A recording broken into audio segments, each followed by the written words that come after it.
so profoundly to me and to our communities and to Virginia.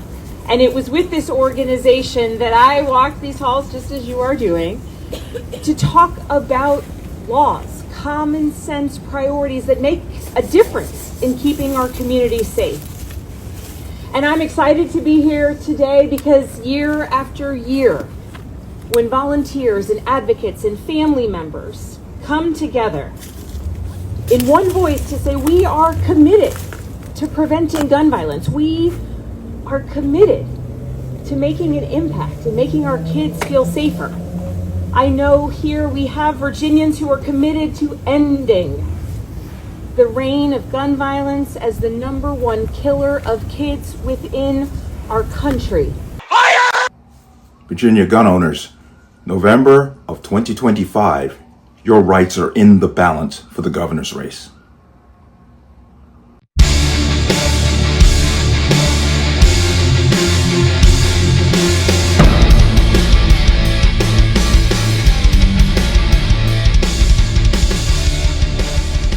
Welcome to another installment of the Connecticut Gun Bench. Today's video is brought to you by P.A.N. Firearms, LLC. P.A.N. Firearms for NRA certification of multifaceted gun training. You can reach us at 203-300-6343 or use our website at www.panfirearmsllc.com.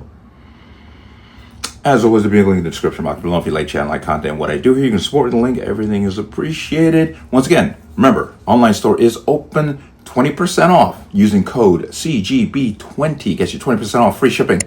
Connecticut residents, I'm sorry, you're gonna have to pay taxes. That's what it is to be in a blue state.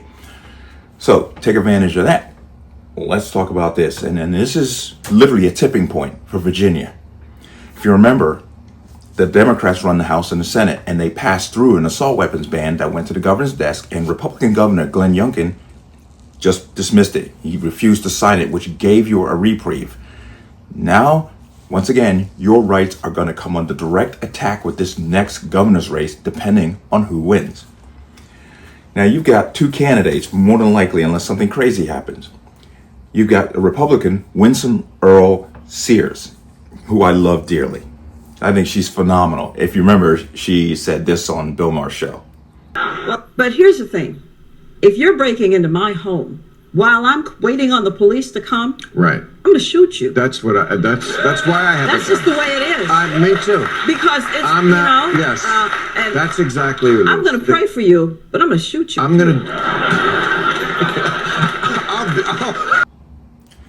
Yet on the Democrat side, you have Abigail Spanberger, former CIA officer, member of Congress, who is as fervently anti-gun as it comes. As much as she likes to front herself as a moderate, going on X to say the Second Amendment says shall not be infringed, she has no problem whatsoever infringing on the individual right to own a firearm.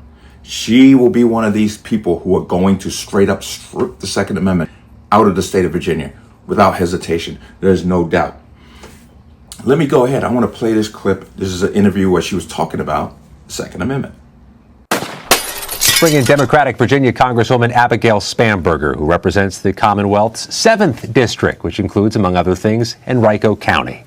The Congresswoman's also a former CIA case officer who worked on counterterrorism cases. As the U.S. House is poised to pass this sweeping, overarching gun bill, it bans high-capacity magazines, bump stocks, it raises the age to purchase some semi-automatics. But you've been urging fellow Democrats to break it up into individual bills. Why so? That's right.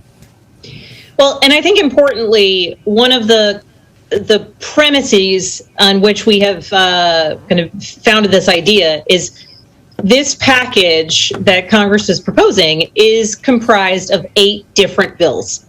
8 different bills that do different things. Safe storage related legislation, changes to magazine capacity and what's permissible for magazine capacity, a ban on large capacity magazines, importantly, raising the age at which one can purchase an assault style rifle, right? Various different pieces of legislation. They do different things. They focus on different parts of the problem, and they respond to different needs.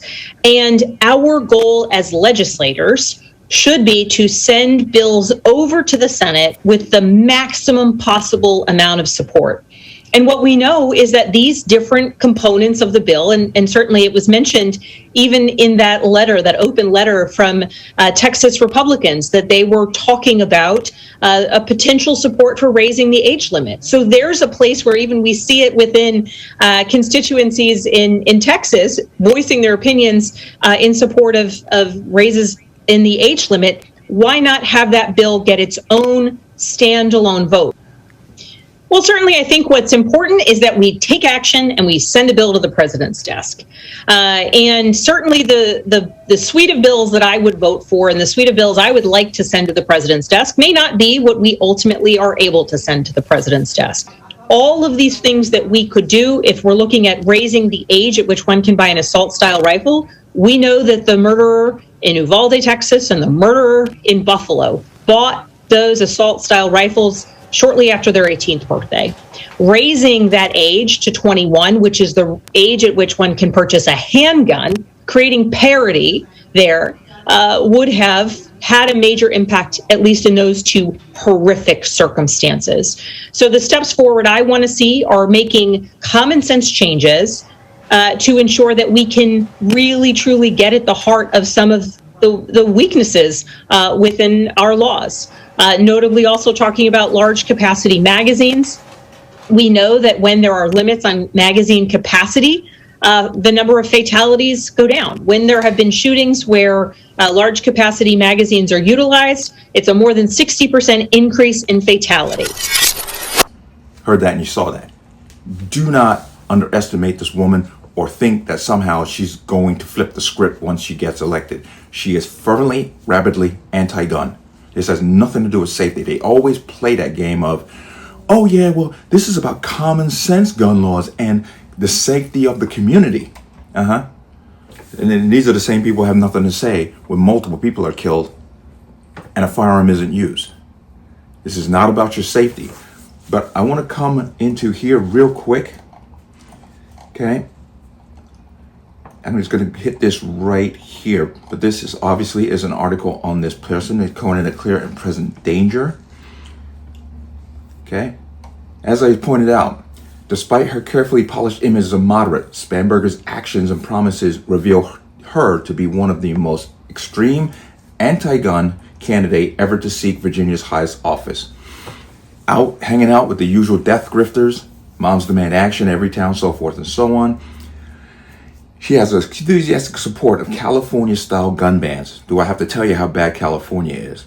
Spanberger made it clear, if elected governor, she will sign into law a sweeping slate of gun control measures that would strip law-abiding Virginians of their constitutional rights without hesitation. She is backed by the usual people, Moms Demand Action, an affiliate of Every Town for Gun Safety, Bloomberg's little funded project. And they've already said, we're going to throw money, big money, behind her to get her elected. But let's come down to what she believes in. And just to make it clear, she's not a moderate. Spanberger has promised to sign nearly every major gun control bill that Governor Glenn Youngkin has vetoed, assault weapons ban, so forth. Bills that will radically transform Virginia's legal landscape. Among the most dangerous proposals she supports, a sweeping ban on so-called assault weapons. Do we need to get into what that means to them? Pretty much anything that takes a detachable magazine and semi-automatic would be considered an assault weapon. Prohibitions on standard capacity magazines. A ban on ghost guns. A 5-day waiting period for all gun purchases. Criminal penalties for leaving a firearm accessible even inside your home if minors or prohibited persons might be present. Okay? She is playing the card of being a former federal agent and being, I'm trained and credible for gun safety. But in reality, she's just an anti-gun Democrat, period. And Virginians, you need to understand this. You barely squeaked by on the last attack on your rights. Barely, because you had a governor that stood up and said, I'm not signing these things. This time, you get somebody like this, you're done. I was down in Virginia, actually passing through on vacation. And from Connecticut, I stepped in a Virginia gun store, and boy, oh boy, woof. I was just like, I felt like, Willy Wonka Candy Factory kind of deal. I was like, wow. And I was talking to them about it, and they were shocked when I told them what happened to us in Connecticut. And I kept telling them, don't let them do this to you. This is another one of these situations. Don't let them do this to you. It's not even so much just the governorship, but every Senate and House seat in Virginia counts. Remember, they squeaked through an assault weapons ban, which Glenn Youngkin refused to sign.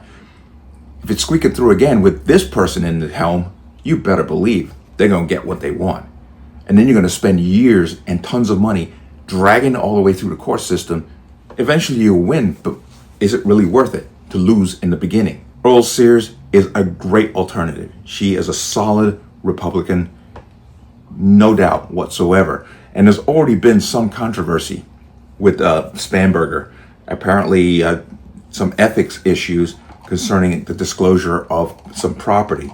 I'm not going to really get into that because, you know, what does that have to do with firearms?